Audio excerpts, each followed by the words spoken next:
நான் இந்திய பெண்ணை பாரதி பேசுகின்றேன். இந்த அதிக் மாஸ் அப்படின்றது அதிக மாசம் அப்படின்ற ஒரு விஷயம் மிக சக்தி வாய்ந்த ஒரு நாள் நமக்கு இப்போ கிடைச்சிருக்குது. அந்த யாகண்டி காலஜானி வீர பிரம்மேந்திரரே விஷ்ணு ரூபந்தான் அப்படின்றதுக்கு சில சமிஞ்சைகள் எனக்கு கிடைச்சிது. அதை பெரிய வீடியோவில் சொல்லியிருக்கிறேன். அந்த பெரிய வீடியோவில் இன்னும் டீட்டெயிலிங்காக இதை நான் சொல்லியிருக்கேன். என்னெல்லாம் பண்ணணும், எதெல்லாம் பண்ணால் பெரிய சக்தி உங்களுக்கு கிடைக்கும், ஆன்மீக கனெக்ஷன் கிடைக்கும், எதெல்லாம் கட்டாயம் பண்ணிடவே கூடாதுன்ற விஷயங்கள் எல்லாமே டீட்டெயிலாக பெரிய வீடியோவை கிளிக் பண்ணி பாருங்கள். இந்த டிஸ்கிரிப்ஷன்லையும் கொடுக்குறேன், அந்த ரிலேட்டட் இதுலேயும் கொடுக்குறேன், கிளிக் பண்ணி பாருங்கள். இன்றைக்கியே தொடங்கிடணும். ஓம் நமோ பகவதே வாசுதேவாயன்னு ஒரு 108 முறை சொல்லிவிட்டு யாகண்டி காலஜானி வீர பிரம்மேந்திர சுவாமியை போட்டின்னு சொல்லுங்கள். இது நான் என் சேனலில் மட்டும்தான் சொல்கிறேன். இது மாசனாவே அதிக மாசமா 13வது மாசமா இது வருது. இது ஜூன் 15 வரைக்கும் இருக்கும். புருஷோத்தம மாசம், மலை மாசம் அப்படின்னு சொல்றாங்க. ஏன் இவ்வளோ ஸ்பெஷல்னா, இது 32 முதல்ல 33 மாசத்துக்கு ஒரு முறை மட்டுமே வர்ற 13வது மாசம். பத்ம புராணத்துல இந்த மாசத்துக்கு முதல்ல எந்த தெய்வமே இல்லை. அப்ப பகவான் விஷ்ணு தான் முன் தன்னோட புருஷோத்தமன் அப்படின்ற பேரையே இந்த மாசத்துக்கு நான் கொடுத்துட்றேன்.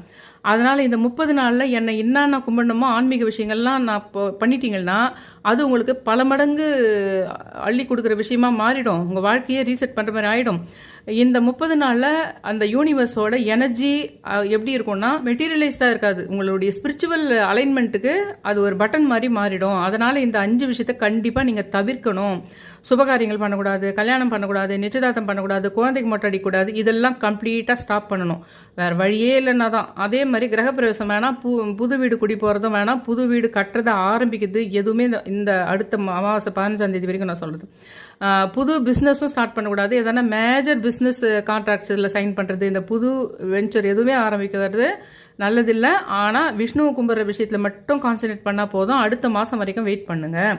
பெரிய இன்வெஸ்ட்மெண்ட்டும் எதுவும் பண்ணாதீங்க. வீடு, நிலம், வண்டி, கோல்டு இதெல்லாம் கூட வாங்குறத போஸ்ட்பான் பண்ணணும். தாமச உணவுகளை கூடயும் அவாய்ட் பண்ணுங்க. நான்வெஜ், மது, வெங்காயம், பூண்டு. ஆனால் நான் என்னுடைய சேனலை பற்றி நான் சொல்கிறேன், வெங்காயம் பூண்டு டெய்லியே சாப்பிட்றவங்க நீங்கள் சேர்த்துங்க. பிராமணா இருக்கிற பட்சத்தில் வெங்காயம் பூண்டு ஒதுக்குறவங்க மட்டும் நீங்கள் ஒதுக்குனா போதும். தினமுமே ஓம் நமோ பகவதே வாசுதேவாய அப்படின்ற ஜபம் 108 முறை. துளசி மாடத்துக்கு முன்னாடி நெய் விளக்கு ஏற்றுங்க. பகவத்கீதையில் 15வது அத்தியாயத்தை வேணும்னா நீங்கள் அதையும் படிக்கிறது. விஷ்ணு சகஸ்ரநாமமோ ஏதாவது ஒன்று சூஸ் பண்ணிக்கலாம். இல்லை அந்த வெறும் ஓம் நமோ பகவதே வாசுதேவாய மட்டுமே 108 முறை சொல்லிட்டு பண்ணலாம். இந்த ஒரு அடுத்த இது 15ஆம் தேதிக்குள்ள ஏழைங்களுக்கு அன்னதானம் பண்ணுறது, ஆடி தானம் பண்ணுறது அதெல்லாம் பண்ணலாம். இதுக்கு நடுவில் மே 27 பத்மினி ஏகாதசி, மே 31 புருஷோத்தம பூர்ணிமா வருது. இது ரெண்டுமே ரொம்ப பவர்ஃபுல். அதை அப்போ போட்டுக்கிறேன். அப்போ இன்னும் ஸ்பெஷல்ன்றது அப்போ நான் பெரிய வீடியோ போடுறேன். அந்த டிஸ்கிரிப்ஷனில் இருக்குது. இது டீட்டெயிலாக சொல்லியிருக்கேன். அதை போய் பாருங்கள்.